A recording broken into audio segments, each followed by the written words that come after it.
Hi everyone. So now I want to introduce you to some idiomatic expressions using come. So these are sort of idiomatic expressions that, like phrasal verbs, you can't really understand what they mean simply from hearing the expression. So you can see here, there's an expression come to blows. And this basically means to fight, to fight physically with somebody. To come to blows, oof, that's a blow, that's another blow. Okay. So we've got the expression come to blows, and I've got a basic explanation of what this expression actually means. Let's look at an example though of how we might use this expression come to blows. So they were arguing, but I didn't expect it to come to blows. They were arguing, but I didn't expect it to come to blows. This is a very, very natural way to express this idea. This idiom works very well to talk about your surprise relating to the fact that two people who were arguing started physically fighting about something. Yeah. Okay, so all of these expressions with come, we'll go through them all individually, but these are, I think from a vocabulary point of view, these idioms and these expressions are really, really powerful, along with all of the phrasal verbs that you've learned in this unit as well. And all of this vocabulary is great for you guys, particularly for anybody who is studying for an English exam. It could be an IELTS, it could be a Cambridge. All of these phrasal verbs and these idiomatic expressions, they're all great for showing your advanced use of the vocabulary, for showing your fluency. Yeah, and particularly in the Cambridge exams, these phrasal verbs and idioms allow you to show your they allow you to really express yourself and show your appreciation and understanding for the language in the use of English sections. Okay, so please do pay attention and do practice. Okay, so to come to blows, literally blow, we're fighting. We have moved on from an argument of words to an argument involving fists and fighting. Okay, our second expression is come to nothing. When something comes to nothing, there is no result. There is nothing. Yep. So let's look at the example. I bet all of this hard work will end up coming to nothing.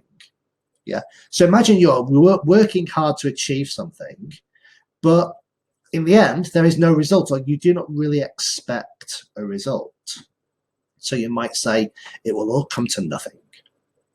Okay. Okay, our next phrase, come to terms. So to come to terms with something means to accept something. So here's the example. John finally came to terms with his wife's death. Okay, so a death in a family can be a very traumatic period for anybody. It may be very, very difficult to deal with the death of a husband, a wife, a child, or a family member. Yeah, but eventually you have to accept that this thing has happened and you have to come to terms with it. You have to, accept it and move on with life. If you don't come to terms with it, then you end up in a very, very dark place. Yeah, so to come to terms with something means to accept what has happened. Yeah, usually you are accepting that bad things have happened to you and there's nothing you can do to change what's happened. The next one, to come up with the goods. To come up with the goods basically means you are doing what is expected or what is required of you. Okay, so let's look at the example. That salesman promised a lot, but can he come up with the goods? So you're asking a question, can he come up with the goods?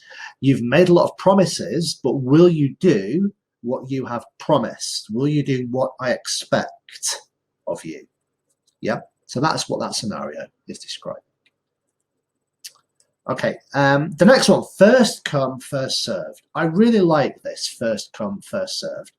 And it's an expression that is describing the need to be punctual or to be on time. The example I think is quite funny. Why didn't you save me any cookies? Sorry, it was first come, first served. The first people to arrive get to choose the cookies and they get to eat the cookies. If you are late, by the time you arrive, there will be no cookies. Okay, so first come, first served. This is an expression that's usually used when the people who are arriving are being given something. It could be cookies, it could be drinks, I know, it could be anything. Yeah, but first come, first served. If you're late, by the time you get there, all the cookies will be gone. Next, we have come to a dead end. When we come to a dead end, that literally means we cannot go any further. We have stopped. You know, we have come to a dead end. Yeah, we cannot progress any further. So physically, it means you reach the end of a road, perhaps, and you cannot go any further. You've come to a dead end. But we can also use this phrase to come to a dead end to talk about more ideas. So the example, the negotiations went on all night, but unfortunately they came to a dead end. So the negotiations, that's an idea of negotiating. Yeah. So it's not a physical dead end, it's more of a metaphorical expression. Yeah. The negotiations went on all night, but unfortunately they came to a dead end. Basically, that means the two people or the two parties trying to negotiate could not agree on something. So they came to a dead end. They could not go any further. Finally, we have come to one's senses. So when we describe or talk about someone coming to one's senses, we're talking about thinking clearly about something. John finally came to his senses and decided to change his job. Okay, so in this scenario, John has perhaps been worried about his job. He perhaps doesn't like his job.